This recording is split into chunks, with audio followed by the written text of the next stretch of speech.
태평양 한가운데에 있는 외딴 섬, 뉴칼레도니아. 여기에 이름도 없는 무덤들이 줄지어 있다는 사실 혹시 아셨나요? 오늘은 수십 년 동안 잊혔던 이들의 이야기, 프랑스 식민주의가 남긴 슬픈 역사를 한번 들여다보겠습니다. 이 놀라운 이야기는요, 사실 한 기자 덕분에 세상에 알려질 수 있었어요. 바로 르몽드 디플로마티크의 아리안 봉종 기자입니다. 이분이 아니었다면 어쩌면 영원히 묻혔을지도 모를 역사죠. 기사가 시작되는 문장부터 한번 보실까요?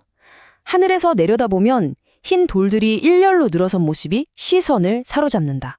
굉장히 쓸쓸한 풍경이 그려지죠? 네, 이 흰 돌들이 있는 곳이 바로 뉴칼레도니아의 한 공동묘지입니다. 사람들은 이곳을 아라빈 묘지라고 불러요. 입구에 있는 저 초승달과 붉은 별 문양을 보면 아, 이분들이 이슬람 문화권에서 왔겠구나 짐작할 수 있죠. 그런데 정말 이상한 건 묘비에 이름도 날짜도 아무것도 없다는 거예요. 그냥 익명의 돌들만 덩그러니 놓여 있는 거죠. 대체 이분들 누구였을까요? 네, 바로 이 질문이 오늘 이야기의 시작점입니다. 이 고요한 묘지의 침묵 뒤에는 과연 어떤 역사가 숨어 있을까요? 지금부터 함께 그 시간을 거슬러 올라가 보시죠. 자, 이분들을 이해하려면요, 시계를 19세기로 되돌려야 합니다. 당시 프랑스의 형벌 식민지 역사, 그중에서도 뉴칼레도니아가 거대한 감옥이었던 시절의 이야기로 들어가 볼게요. 8664년부터 무려 30년이 넘는 시간 동안 프랑스는 이 뉴칼레도니아를 일종의 바다 위 감옥으로 사용했습니다. 프랑스 본토에서 얼마나 머냐면요, 무려 16,000km나 떨어진 곳이에요. 상상이 가시나요? 여기에 약 3만 명에 달하는 죄수들이 보내졌다고 합니다. 그리고 그 수많은 사람들 중에는요, 바로 북아프리카, 그러니까 마그레브 지역에서 온 2,106명이 있었습니다. 네, 바로 오늘 이야기의 주인공들이죠.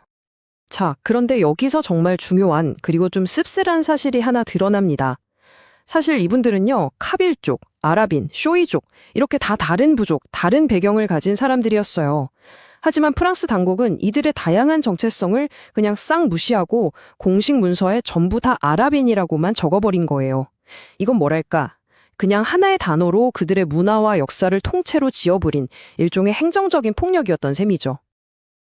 그럼 이분들이 전부 프랑스 식민 통치에 저항했던 독립운동가, 그런 정치범이었을까요?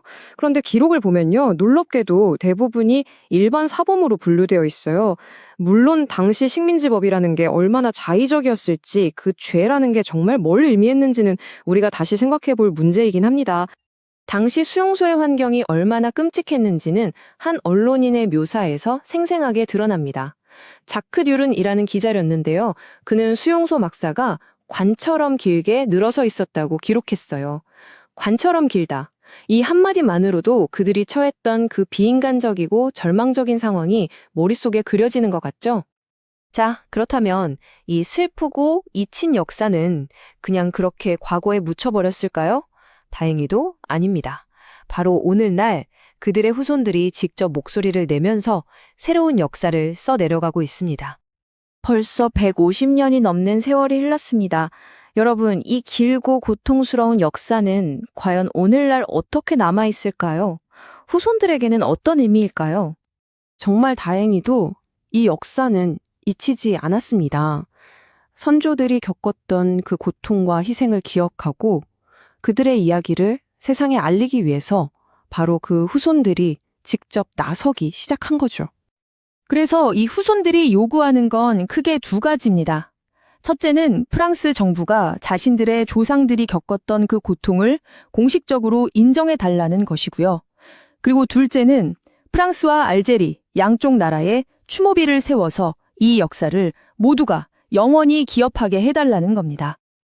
자, 이제 마지막으로 이 이야기가 오늘을 사는 우리에게 던지는 더 큰 의미는 무엇일까 한번 짚어보겠습니다. 그건 바로 기록의 중요성에 대한 이야기입니다. 사실 우리가 오늘 알게 된 이 모든 이야기, 이 잊혔던 역사는요, 한 명의 기자가 없었다면 불가능했을 겁니다. 바로 서두에 말씀드렸던 아리안 봉종 기자죠. 이 기자가 끈질기게 파고들고 취재해서 기록으로 남기지 않았다면 이 역사는 아마 영원히 칠목 속에 갇혀버렸을지도 몰라요.